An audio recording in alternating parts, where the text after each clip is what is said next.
मिलने और बिछड़ने के रास्ते हमेशा एक जैसे ही होते हैं।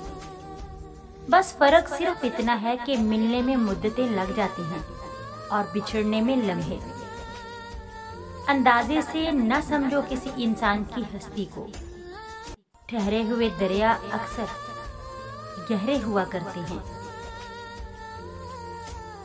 इंसान को अपने ठुकराए जाने का एहसास तलख तो लगता है, मगर यही वो लम्हा है जो आपकी जिंदगी को बदल देता है। लोगों को दुआ के लिए कहने से ज्यादा बेहतर है ऐसे अमल करो कि लोगों के दिल से आपके लिए हमेशा दुआ निकले।